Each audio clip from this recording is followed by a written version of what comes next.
Hello and welcome. I'm Mary Harrington, co-director of the Reuben Mark Initiative for Organizational Character and Leadership.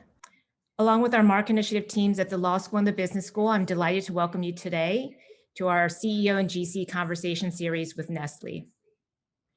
Our CEO and GC Conversation Series seeks to highlight the unique strategic partnership between business executives and in-house lawyers as they consider numerous business and societal challenges, working together to create an optimal organizational culture. We are grateful to our generous benefactor, Mr. Reuben Mark, former CEO of Colgate-Palmolive, who also joins us in the audience today. For today's conversation, we are honored to welcome two C-suite leaders from Nestle SA, joining us from their headquarters in Switzerland. Mark Schneider is the Chief Executive Officer of Nestle. He has served as CEO of Nestle since January 2017 and joined the company in September 2016. Before joining Nestle, Mark was CEO of the Fresenius Group, a position he held from 2003 to 2016. He joined Fresenius in 2001 as CFO of Fresenius Medical Care. Between 1989 and 2001, he held several senior executive positions with the Haniel Group, a privately held diversified German multinational company. Born and raised in Germany, Mark has a graduate degree in finance and accounting and a doctoral degree in business administration from the University of St. Gallen in Switzerland. He also holds an MBA from Harvard Business School. Leanne Geale is Executive Vice President and General Counsel of Nestle, a position she has held since August 2019. She is also a member of Nestle's executive board. Prior to Nestle, Leanne was the Chief Ethics and Compliance Officer of Royal Dutch Shell from 2014 to 2019. Since joining Shell Canada in 2003, Leanne held the positions of Associate General Counsel of Oil Products Group, Associate General Counsel of Heavy Oil, and Head of Legal Canada. Prior to joining Shell, Leanne held in-house counsel positions for international publicly listed companies in the banking, mining, and manufacturing sectors. Born and raised in Canada, Leanne holds a BA from the University of Alberta and an LLB from the Université de Montréal. Engaging Mark and Leanne in conversation today will be our co-moderators. Anu Bradford is the Henry L. Moses Professor of Law and International Organization and Director of the European Legal Studies Center. She is a legal scholar, leading scholar on the EU's regulatory power and an expert in international trade and antitrust law. Eric Talley is the Isidore and Seville Sulzbacher Professor of Law and the co-director of the Milstein Center for Global Markets and Corporate Ownership. He is an expert in the intersection of corporate law, governance, and finance. I will now turn it over to Professors Bradford and Talley. Thanks so much, Mary. It's a pleasure to be here, and Anu and Leanne and Mark particularly, thank you for joining us today. I think Anu and I talked about this. We think our highest and best use is to pose some good, maybe challenging questions and then get out of the way and let you all shine, and then hopefully leave time at the end. So we're gonna have about 40 minutes of moderated Q&A, and then we'll definitely go out to audience questions. And Anu and I are gonna tag team with these questions as well. And by a random flip of the coin, I guess I'm going first. So let me just dive right in. And I wanted to one of the topics that I think is particularly interesting for the Reuben Mark Initiative is the intersection between lawyerly chops and business chops. These are two domains of activity that historically haven't intersected as much as they could or should and currently are. And so I want to start off with that as a topic. And while it wasn't always the case that professors like Anu and I tried to inculcate our students in knowing one's client before you could render good advice, that's clearly good advice for lawyers. And it now means understanding and contributing to business strategy, not just compliance issues. And so parts of this have the old model where the GC was essentially the no person that says, oh no, we can't do that and can't do this. But we're now sort of in an environment where I think that the general counsel is also contributing something to business strategy and has to. And I want to get both of their views on it. Let me start with you, Mark. How do you foster a culture where the GC and other in-house lawyers help shape and execute business strategy? Thanks, Eric, and thank you to the organizers for having us. I think we were looking forward to this event here quite some time, and look forward to the discussion with you. So I think you're raising a very important point. And before we get to the culture, let's for a moment talk about the structure.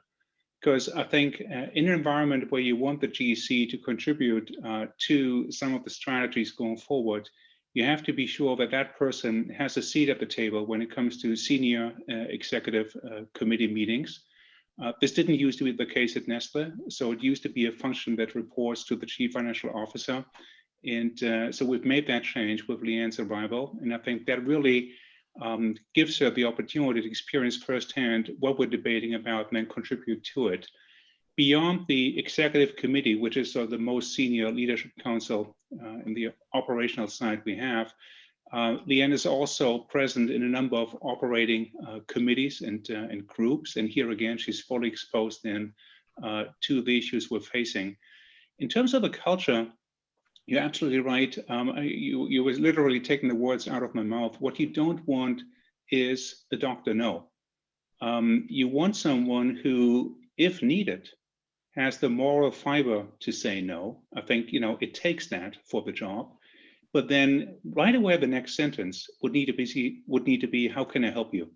And how can I work with you to actually find a solution that works? And so when Leanne and I were interviewing, I mean, this is the kind of mindset I'm looking for. And it's not only for the GC. I think this is kind of an attitude that entire legal group, in my opinion, needs to display inside the company, and that I'm trying to foster.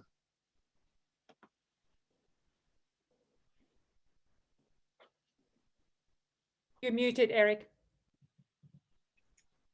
Thanks. Leanne, I want to turn the tables back on you in a couple of different ways. Maybe rather than Dr. No, maybe you're a Dr. Maybe or Dr. It Depends. And so I want to explore that a little bit with you. First of all, from someone who went to law school, a lot of our law students are trained to sort of think in terms of the issue spotters on exams to say, oh, that's a legal threat. We shouldn't do that. And that kind of mode of thinking is sometimes helpful, but sometimes it's not particularly conducive to the types of interplay that Mark is talking about. So I want you to talk a little bit about how you sort of, bridged that gap yourself. And in addition, in some circumstances, there really is a hard legal constraint to something that you need to be made aware of by information flows to the GC's office, and that you need to be able to communicate to everyone else who might be thinking, oh, this is just some sort of formalistic compliance issue. It's not a big deal.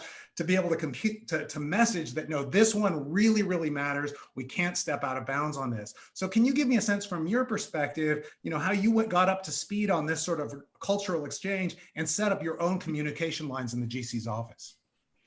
Yes, actually, first, thank you very much for having me along with Mark on your program today. Really an honor, and thanks for the great question. I have actually been in-house counsel my whole career, so 30 years now, and what becomes very clear very quickly when you work in-house is you're part of a team, and what's the objective of the team? It's actually to meet your business objectives. So that's your starting point. And when that's your starting point, everything else follows after that. In my current position, for example, the two buzzwords and really our principles for my entire function are enable and protect, in that order. We are here to enable the business. That is why it's up to us to listen to what's the objective is, listen to what's being proposed, see, yes, indeed, identify the risks, but more importantly, what are the solutions? What are the mitigating factors? What are other avenues to achieve that same objective? And then protect our assets, protect our reputation, protect our people, protect our bottom line. And if you can embrace those two aspects, enable and protect, then I think you're serving your business partners, your colleagues, not your clients. And I really try to get my team not to refer to our business colleagues as clients, because we're all one team trying to achieve one objective. Now, on the occasion when there is something that is on the line. There you have a benefit of having common business principles that the whole organization is signed up to. So it's usually not that difficult of a decision and discussion, because we've already said the boundaries within which we're going to do business. We align on where that line is, and then we talk about the longer term risks to the organization that might make that decision much easier, whether it be reputation or future avenues that are closed to you because of a law or non-compliance issue that you faced. That's really interesting. Mark, back to you on this. So in the light of this sort of back and forth between business strategy, legal constraints, and legal strategy, how do you think about setting up communication lines inside the organization to facilitate that? I think you already mentioned one of them, right? Essentially flattening the sort of the communication hierarchy inside the company. Are there other strategies that you've used as well? Well, the kind of work relationship that Leanne and I have, ideally, I would want to see that mirrored at different parts of the organization. So, our next level, for example, geographically speaking, are the 3 zones that we're made up of. And below that, you have the markets. We're in 187 markets. And so you would always want to be sure that the General Counsel has a seat at the table when these units handle their business issues. And then, of course, there is some vertical lines here going to Leanne, and then there's vertical lines through the market head and the zone head going to me. So this way, you got the information flowing, and you can also live those virtues and lead by example. I'm going to hand it over to Anu now. Great, thank you, Eric. So I wanted to next delve deeper into the corporate culture at Nestle. So I was hoping that maybe, Mark, you could describe first how do you describe the corporate culture at Nestle? And then maybe tell a little bit more on how you work together with Leanne to ensure a strong, cohesive, ethical culture, given how vast the company is and how many different cultures and markets and languages are involved if you think about the entire operations of the company. Yeah, so let me spend a minute describing a bit of the history of Nestle and background and the culture that came from it.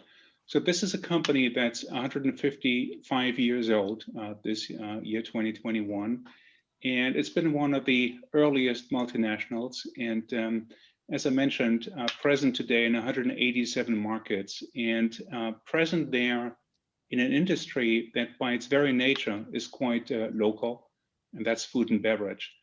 And the reason I get into that is the end result is a very decentralized structure, and this is the way it has to be. It wouldn't make sense to judge from here what a family in Indonesia would like to eat and what they would prefer. And hence, there's a lot of decentralized, distributed decision-making inside the company. That used to be the way long before modern communication tools, and we maintained a lot of that even the last 2 decades. At a time when it was fashionable, the early 2000s, to over-centralize, and even some of our competitors couldn't resist doing that. I think we retained a lot of that decentralized culture, and this to this day defines who we are. You see now in food and beverage, the pendulum going back towards more regional and local presence, and I think that's playing right into our hands. What that means is you need a strong collar and a strong seatbelt when it comes to culture and when it comes to values, because otherwise the whole thing is pretty uncontrollable. Of course, we have a corporate audit group, and of course there's external auditors, but you can't audit your ways to virtue, okay? I mean, a lot of this comes from the people you select, how you evaluate people, the example you're setting, the tone from the top, and so forth. And while that's never 100% protection, I think combined with good controls, it gives you the best shot at being a highly compliant and ethical corporation. So that's what we're shooting for. And I think overall, given the Swiss background, it's a fairly down-to-earth, sort of grassroots kind of company. And dealing with agricultural products in all of our categories also meant that over the decades, we've been very exposed to rural and agricultural communities around the world and how they're exposed to the vagaries of the weather and seasons and so forth. And I think that kind of teaches you a certain amount of humility that I think the company has. In terms of upholding some of these culture elements, it's important to me, especially looking at the GC, that we're not only looking at the laws, but also at the values and the ethics behind it. And while I wouldn't want to delegate all of this to Leanne, it's important that I've got help and from her and the other members on the executive committee. And so in addition to just the technical capabilities, the personal values and that you really are a person that stands up for them is something that's very important to me. Great, thank you, Mark. And before I turn to Leanne, I wanted to ask whether you feel that the current pandemic is changing the corporate culture and whether there will be some lasting changes that might even be part of the corporate culture after the pandemic.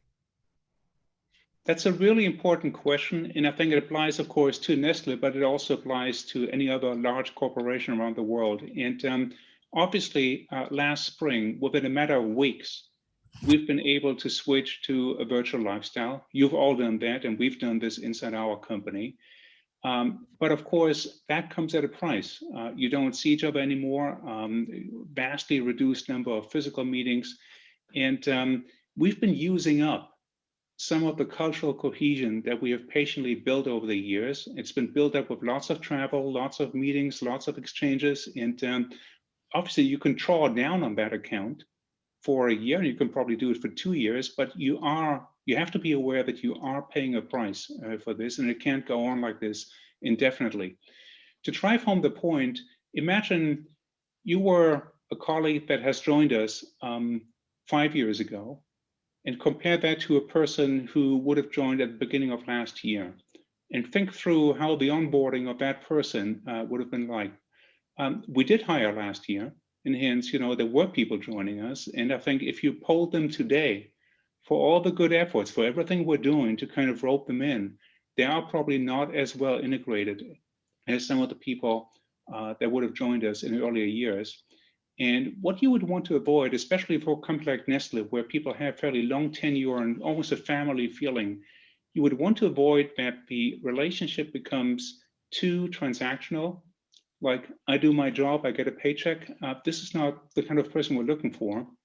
But of course, last year and the technical constraints of video conferencing, in a sense, this is what it's teaching you. And hence, as soon as it's safe to travel again, I think we will have to give some more effort here to rebuilding and making sure that we kind of refill that account that we drew down on. Great, thank you so much, Mark. Let me now ask you, Leanne, if you could describe how you and your legal team contribute to the corporate culture at Nestle, and maybe also comment on how the culture within the legal team has formed, given that you work with lawyers across different countries that have been trained in different jurisdictions that also have different cultural connotations and values. Yes, well, happy to do so. From a personal perspective, as a member of the executive board and in the role of general counsel, I really believe that my role has to be a model of the ethics and compliance culture that we want to have within the organization. And I've said this to my leadership team as well. If we can't model this, then how do we expect others to do that? So it's really important that we embrace the values and that aspect of ethics and model it throughout the organization.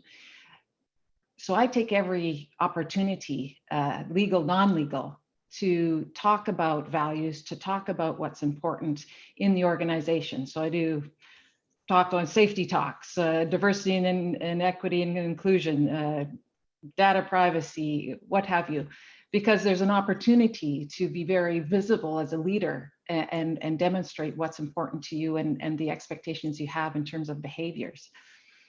Within the organization that I'm responsible for, so that the legal function, which is more than just lawyers, actually, we have IP patent attorneys, we have non-legal professionals. It's really actually a broad group. Again, it's about being very clear on the expectations, but also model them and reward them. So we have something we call the Nestle Awards, which are rewards we hand out every year for outstanding achievements in various areas. And we have one for that collaborative team member, you know, who is modeling the behaviors we want to see. And that's really important to create that sense of community, but also to align the behaviors to the expectations, and then disseminate that throughout the organization. So we do a lot of work in this area. I feel it's very important for us and as members of the broader Nestle team. Now, across the different jurisdictions, one thing I've just been very impressed with the limited travel I've been able to do so far is you go to a new Nestle market and you can tell they're a Nestle person. Our core value is respect, and it's really lived by our employees. So we have this commonality of values, we have a commonality of vision and objectives, and then having that as a basis makes it much easier to align in terms of that culture we want across the piece. Excellent. Thank you so much, Leanne. I'm going to chime back in here on the topic of ESG, which stands for environmental, social, and governance goals. Both, I don't have to tell you two, or probably most of the people in the audience, that this is increasingly a hot topic, and investors are also increasingly demanding that companies in their portfolio not just talk the talk of ESG goals, but also walk the walk. And Nestle's been pretty active in the sustainability environmental front, such as joining with other global manufacturers in the Coalition for Action to End Food Waste. You've made a commitment on at least some of your brands, such as Nespresso, to become carbon neutral in 2022, which I'll just tell you is 11 months away. Mark, can you tell us a little bit more about your endeavors recently in this direction, starting with sort of sustainability? And I want to also make it a little bit harder with an aside. You know, I think one type of decision is the win-win decision, right? You do well by doing good, and you do good by doing well. You can raise your hands in victory and march off of the playing pitch. But there are some other ones that involve real trade-offs, right? That, our shareholders may have to take a small haircut on their return if we do this thing that we think constitutes good corporate stewardship. How do you navigate that balance, which strikes me as a much harder one? Eric, very happy to comment. This may take a few minutes because I think you're touching on a core issue. And you're absolutely right. Beyond, I mean, let's take, for example, carbon neutrality. Beyond Nespresso and the commitment for 22, we're in a path here as part of our United Nations pledge to bring the entire company down to carbon neutral. We published a very detailed roadmap how to do that before the end of last year, and I think it's gotten fairly wide recognition. But all of that involves multi-billion spending. And this is just one item. You take plastics waste, you take other issues. So, I mean, when you add it all up, clearly, you know, these are major spending items. And so that begs the question, you know, where's this trade-off here between shareholders and broader stakeholders, and how do you make the right call? And these are not amounts like, you know, $1,000 contribution to a local charity where you can't have kind of neglect it. I mean, these are amounts that are material, and where I think you want some framing and some governance in how you think about it. Let me also say very openly, as much as I like the stakeholder term, this is where, unfortunately, a lot of the stakeholder research lacks rigor, okay? Because it's one thing to kind of say everyone has a seat at the table, okay, but then what does that trade-off look like? And how do you model this? And how do you come to a decision on whether you spend the next dollar on something that's sustainability related, yes or no? One principle, as important and as ardent a believer as I am in sustainability and especially carbon issues, this can't be corporate philanthropy. It can't be a giveaway. It has to be something that over time is value enhancing. And so you need to set up a business plan for it. You need to think it through just like you would do for research and development spend. And here again, you know, there are companies that do too much of it, too little of it. It's important to find the right amount. But these investments, from my end, they need to be supported by a proper DCF.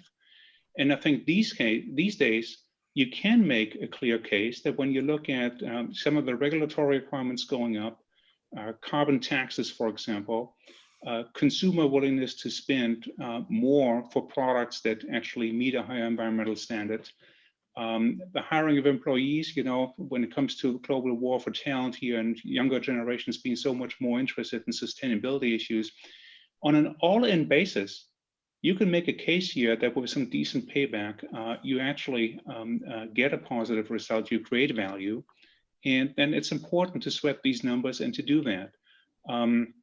So that's the way we look at it, and it's a future-proofing investment that we want to take, because we want to be in business not just for the next 2 or 3 years, but rather, for the next decades to come. The difficult aspect here is that most of this spending is OpEx and not CapEx. And from a business perspective, unfortunately, you have this vastly different standard. If I spend $1 on OpEx and my margin gets depressed, the market doesn't like it. When I spend $1 on CapEx, then people say, oh, look, they're stepping up and they're preparing the company for the future.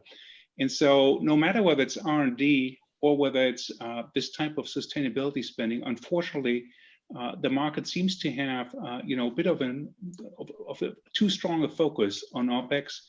And I think this is all the more reason why we have to show them here that it's important to do this to position the company well for the years to come. Really interesting answer. And just by the way, as the person that gets stuck with teaching corporate finance to law students every year, I also have become the self-appointed jargon policeman of the group. So just in case some of you are wondering, a DCF analysis stands for discounted cash flow. It's the standard way to value equity or capital values of companies. In principle, it could be used to value the employee value of the company if we had a good metric to apply to it. And that's one of the difficult things in stakeholder models, is trying to come up with these good metrics. Leanne, let me flip this over on you, both to give us a sense of what your perspective is on the landscape that Mark just described, which seems to capture what I think is some of both the promise and the difficulty of balancing these things. And I want to add one other on your shoulders as Dr. It Depends, which is that when you have to deal with some of these situations as a global company, usually diversification is a really good thing from a business's perspective. If you're the general counsel, I would think that diversification isn't always the greatest thing in the world, right? You now have to become sort of the resident expert in a whole bunch of different jurisdictions, crises, liability issues, regulatory issues. Hooray, right? So when this happens, when you are dealing with human rights crises or contractual relationships or regulatory issues across many, many jurisdictional lines, how A, do you keep your head from exploding? And B, how do you sort of try to marshal expertise in a bunch of these different regulatory environments? Yeah, so great questions, and really at the core of a role such as mine. On the sustainability, ESG, climate roadmap point, that is an area that is just exploding from a legal perspective, as I'm sure most people on this call appreciate. But the way it's hitting us as a corporation is the speed and the number of new initiatives, both in soft law in terms of policies and metrics and ways in which investors, for example, want to measure us, but also in hard law in terms of new laws, whether it be on packaging or recycling or what have you. And the speed that is hitting us, I haven't seen before in any other area. And so it's really pushing us. It's actually quite exciting from an intellectual perspective, because we're needing to apply all of our traditional and understood legal concepts to the new unknown and what we're trying to forge ahead in the area of sustainability on many of these topics, whether it be carbon, water, etc., packaging. So we recognize to enable our business, as I was talking before, we need to help that happen. And one of the great things about working with a company like Nestle is we can make a positive difference. We can actually show how we can meet business objectives with regulatory objectives, with societal objectives at the same time. And I'm not saying this is easy. In fact, this is the toughest nut. But it is something that I believe we're able to do, given our size, given the influence that we can have with the industry, with our consumers, etc. So that's on that point. Now, in terms of all the challenges that throws up when we are so spread out and diversified, well, first I would say that's what's great about a job like mine. No 2 days are the same, and that challenge of trying to solve those issues and bring us through successfully and mitigate where we need to is quite, I mean, it gets me up in the morning, I must say. So that I see that less as actually a fun part of it. But in terms of being able to manage those effectively, of course, we need the right skill set and the right people within the organization as part of my function. And also then that collaborative aspect, working with the different parts of the organization, whether it be our regulatory affairs, whether it be our R&D folks, whether it be our marketers, to manage whatever crisis or issue or problem it is with a holistic perspective, using teamwork and collaboration, bringing in that diversity of thought so that we can get the best answer for our consumers, for the environment, for the business, and move that forward. So it's really that a combination of teamwork, having the right people you can pull in, and if necessary, reaching out and getting additional expertise. Really interesting. Eric, could I just go ahead, please, Mark. Yeah. Sorry for jumping in. Could I just add one thing? So I fully agree with Leanne's assessment about the unprecedented speed. But on the positive side, I also wanted to mention one thing to the audience that is very important to me. I can't tell you how excited and relieved I am about the US rejoining the Paris Agreement. This is big, because what it means is that when you look at the three major economic blocks in the world, North America and the United States, European Union and some of the other leading European economies, and then China and some of the leading Asian economies, for the first time now, you have global convergence on this. And for that matter, it's not important whether your goal is 2045, 2050, or 2060. The direction of travel is clear. And that didn't used to be the case before. And I can't tell you how irritating that is for a global company, because we can't be going two speeds here. We're either all in or we're not.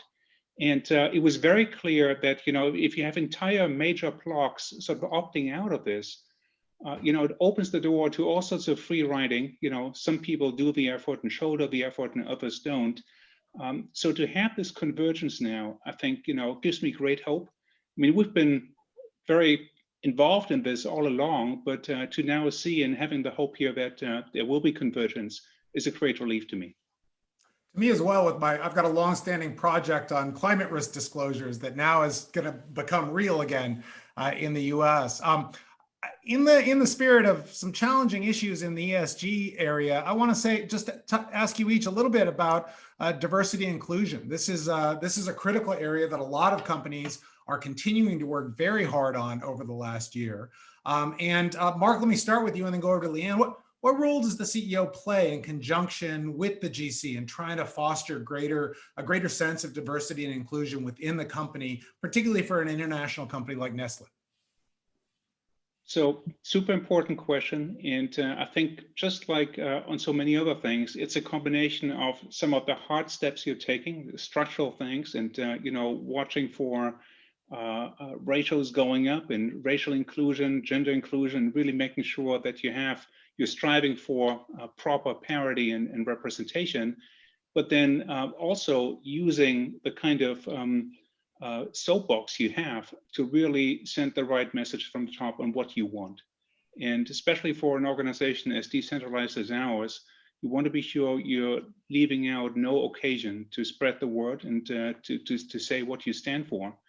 And obviously, I mean, especially looking at the United States and the events of last year, I mean, it's not that the situation that got highlighted was new, but I think under COVID, it kind of got renewed attention. And clearly, you know, there's, when you think back to the 60s and 70s and what we were trying to set out to do, you kind of wonder what happened these 40, 50 years. And in a sense, you know, there's a lot of catching up to do that we all have to undertake. And it's not only related, of course, to the US, because I mean, this is where it got renewed attention last year, but you have these underlying issues no matter where you look. And so this is where you have to be crystal clear on what values you stand for, but then you also have to sort of install kind of the measurements, the concepts, and you really got to manage for it. And so it's the duality of these two roles that, in my opinion, is important. Leanne, let me get your thoughts on this as well, because in addition to the overall structural approach that Nestle would take, there's some regulatory and compliance issues and some liability issues as well that probably fall within your bailiwick. What are some of the perspectives that you have on diversity and inclusion inside the company? Yeah, so I'm a very strong proponent of diversity, equality, and inclusion, and try to speak about it, model it, and act on it to wherever possible to make a difference and influence others. From a legal perspective, indeed, our diversity and diversity, I should say, the how broadly spread we are in 187 countries makes metrics and tracking a little bit challenging. When you take indices of diversity, such as you know, ethnicity, disabilities, sexual orientation, those aren't necessarily visible. And jurisdiction by jurisdiction, I'm sure all the lawyers listening or law students listening will appreciate. Some country you can track it, some countries it's prohibited. And so for a company like us, when you say, well, so how many percentage of X, that's a difficult ask of us on a global basis. Jurisdiction by jurisdiction, much easier.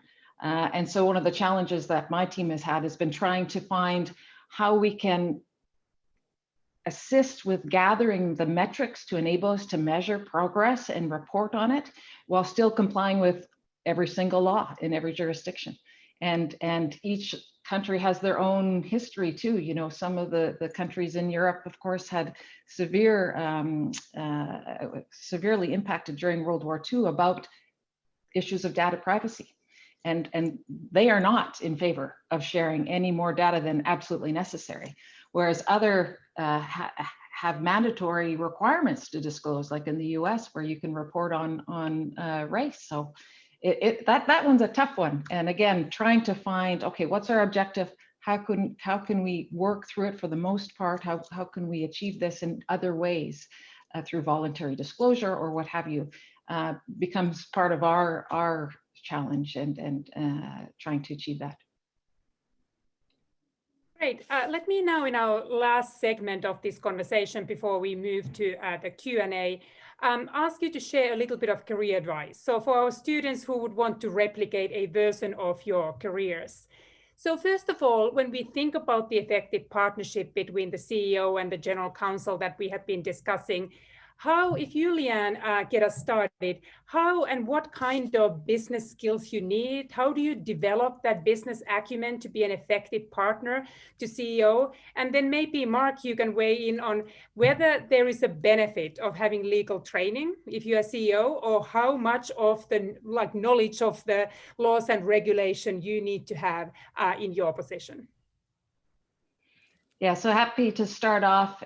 First and foremost, you need to be curious and learn about the business. How do we make money? If you can do that, then you can overlay your legal, analytical, and other skills to then find solutions to potential roadblocks or new ideas to achieve an objective that may not be apparent from the get-go. And I think critically important to that is listening skills. Listening to what is the objective or what is the challenge, so that you really can put that in perspective and then apply your own skills. So listening, curious, I would say get out from behind your desk and go see the market, go see the operations, depending on what industry you're in. You know, that makes a critical difference to your understanding as a lawyer as to what it's really about, what's really happening on the ground, where you're meeting the consumer or you're manufacturing a product or dealing with a joint venture partner. So those are skills and experience that allow you to build that better understanding of a business or multiple businesses if you're moving across different companies and industries. Great, thank you, Leanne. So Mark, do you need to know the law? Absolutely. And look, just like Eric rightfully called me out as jargon police a minute ago on DCF, this is the way I felt at Harvard Business School in some of the courses called Law on the Corporate Manager, which in hindsight were incredibly useful because, you know, they familiarize you with some of the basic legal concepts you just absolutely need to know. And to me, it doesn't matter what industry you're serving in.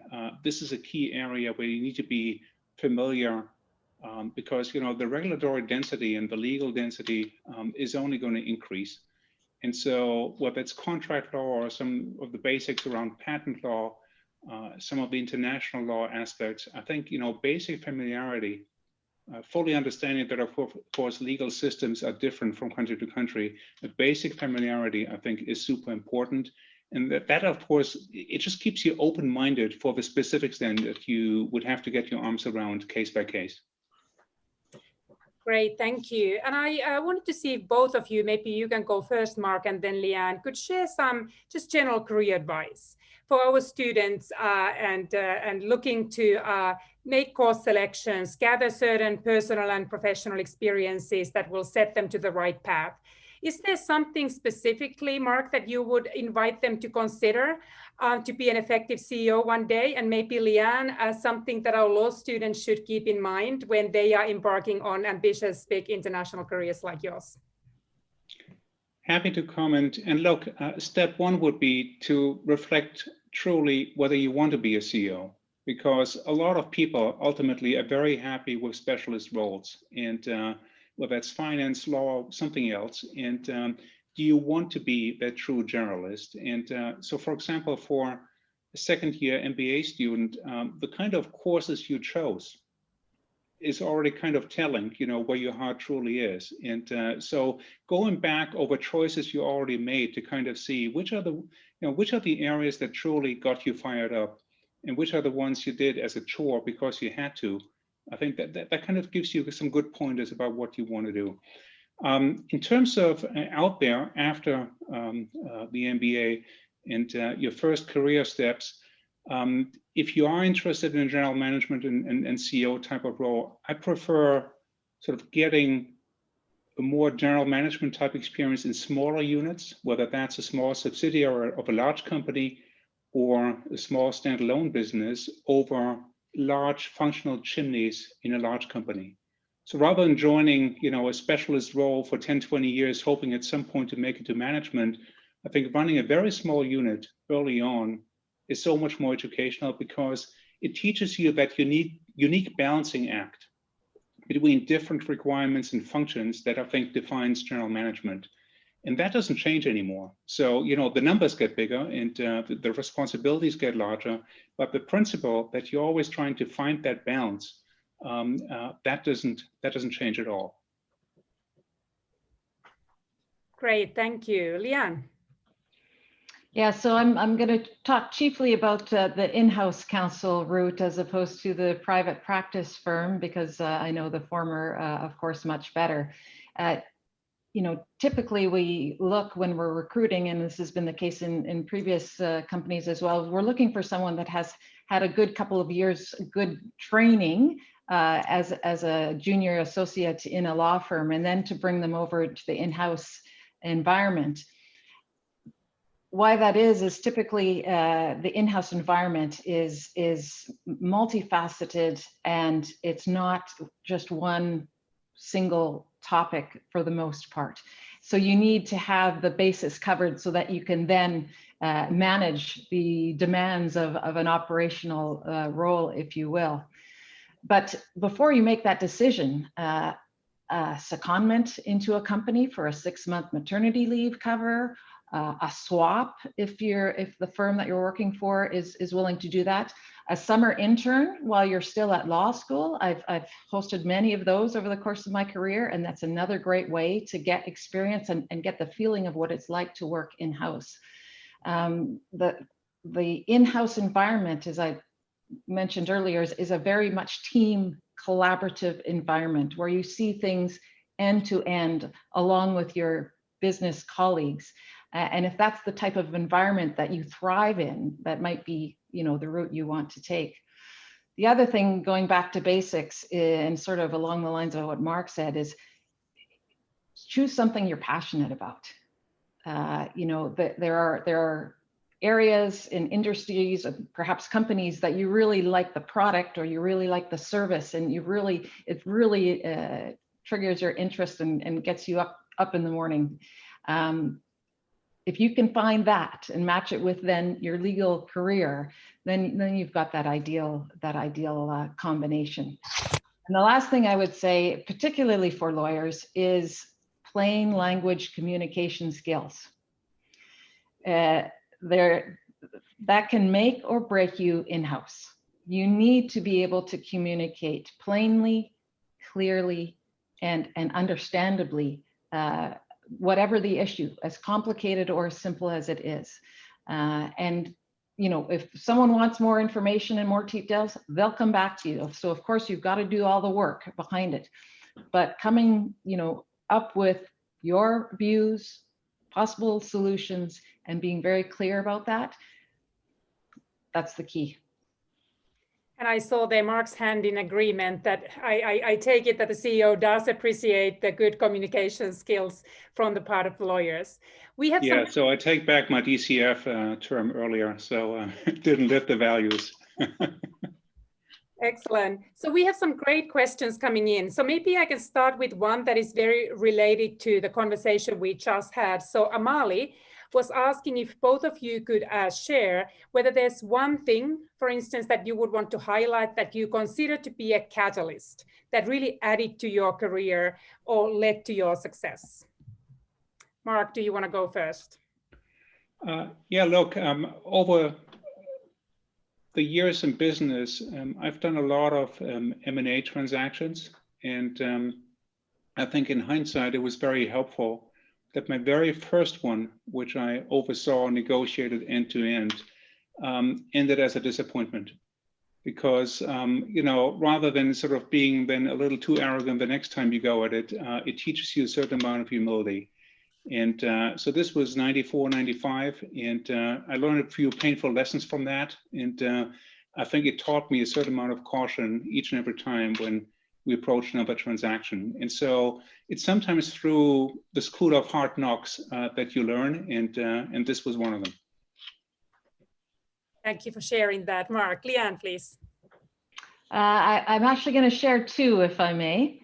The first one is, no matter what the task, do it to the best of your ability.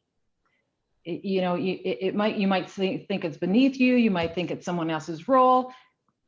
If you have the task, do it to the best of your ability. And why is that important? Is because others who might see and observe and be relevant to career opportunities, to project opportunities, to being a sponsor for a new opportunity, they get confidence in your ability to do whatever it is you're given well, which enables them to be much more willing to take a risk on you, or more confidence that, no, it isn't a risk. This person can do it because I've seen that person do so many things well.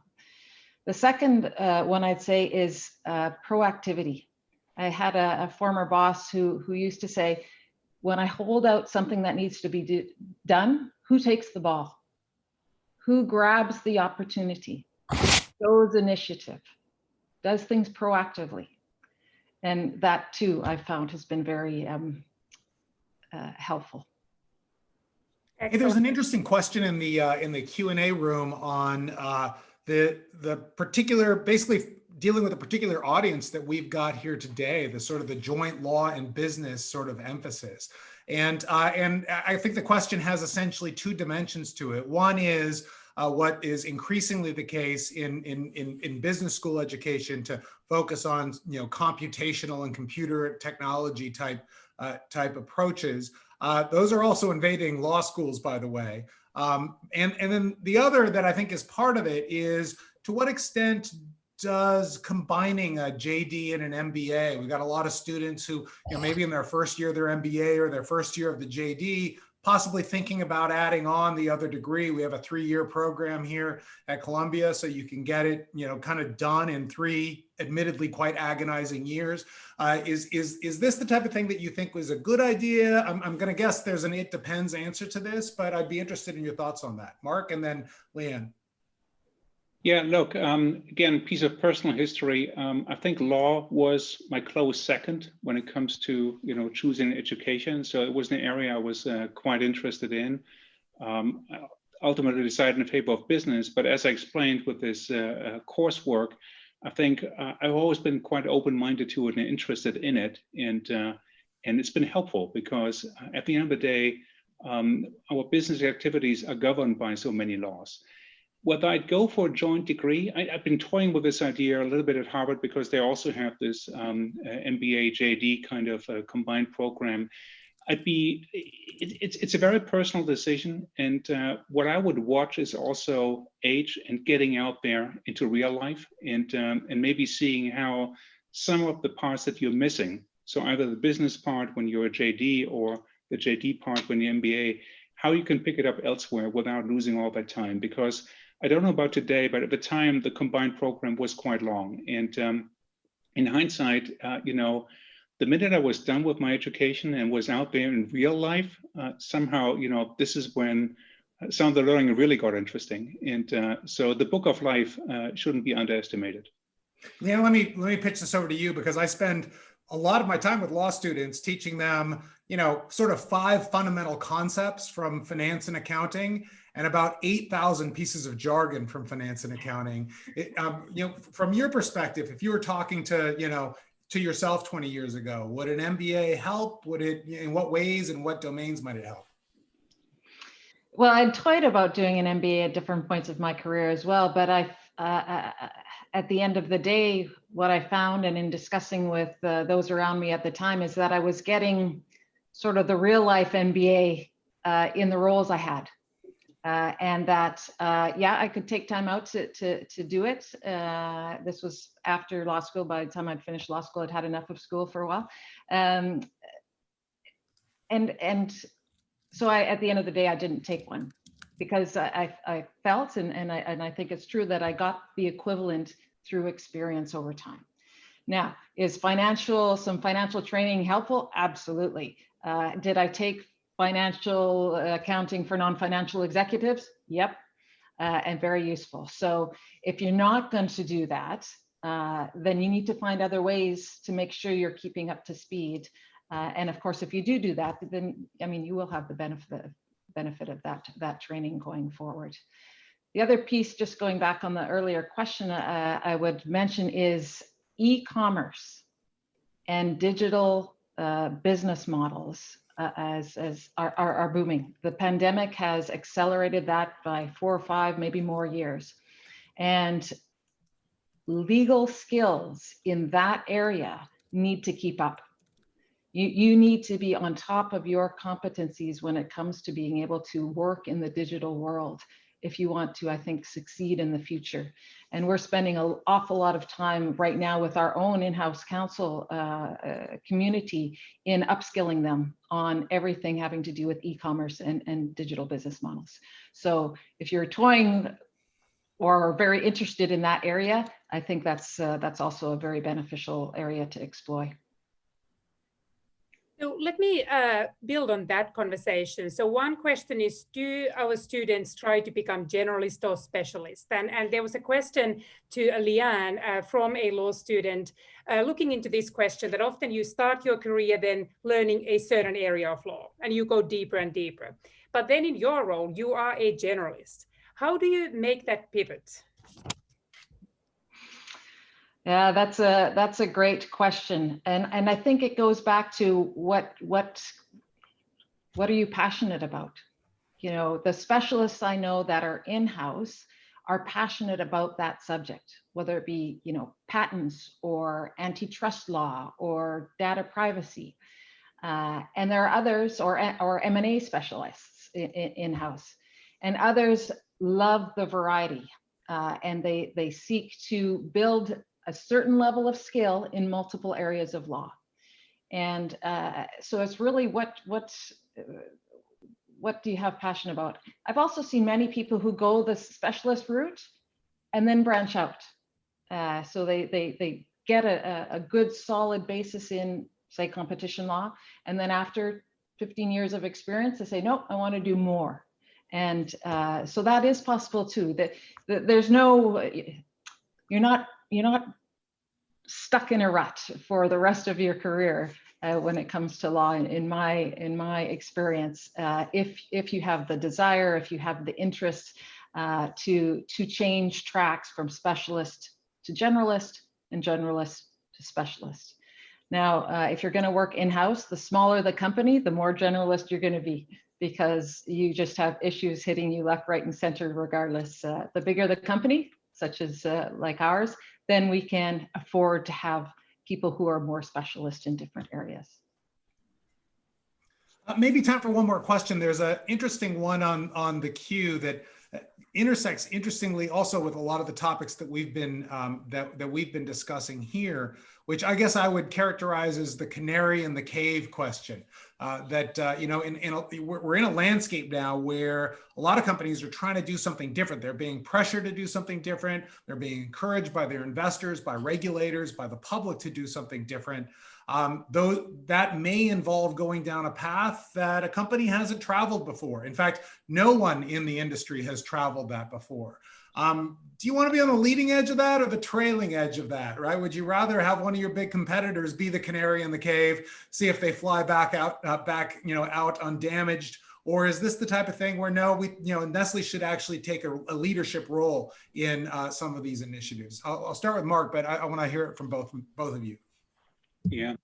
Look, in the good old days, here again, Harvard Business School talk, there was this joke that a leader and innovator is someone who is dead in the desert with 2 arrows in the back. And I disagree with that, okay? Because, I mean, for the things that are really important to you, you have to step up and lead. But you also have to be cognizant of the fact you cannot lead in everything, okay? You got to be selective. And I think this is important because there are all sorts of pulls from all sides on you. Lead on this, do that, don't lag behind here. But at the end of the day, there's finite resources. There's a finite attention span that you can devote your team to. And you got to be selective. So just like a person that decides, what to focus their life on and devote their life to, I think as a company, you have to sort of reflect on what's important to you and what's important to your particular constituents, and then give that particular energy. And so, I mean, obviously, while you want to meet a minimum level that satisfies requirements on a whole lot of other things, for me, for example, in the sustainability area, the carbon neutrality aspect does stand out.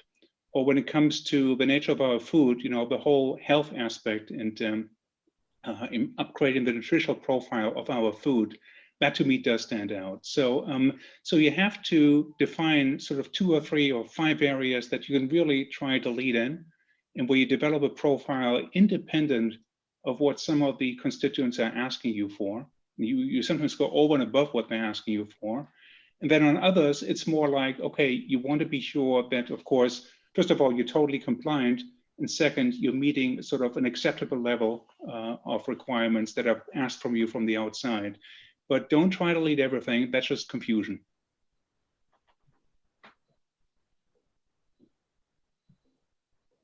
Eric, you're muted, I think.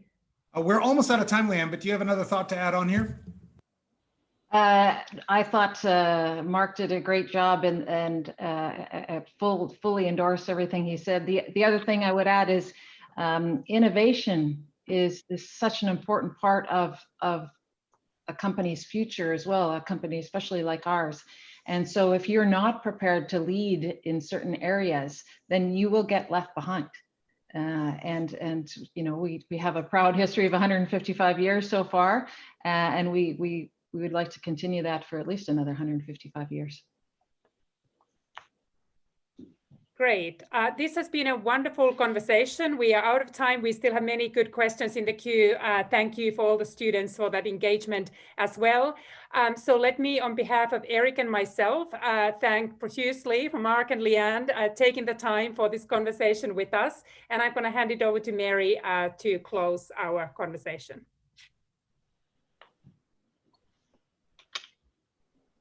Hello all. Thank you so much for attending today. Special thanks to Mark and Leanne for dialing in from Switzerland. On behalf of the Reuben Mark Initiative of the Law School and the Business School, thank you very much and have a lovely afternoon and evening.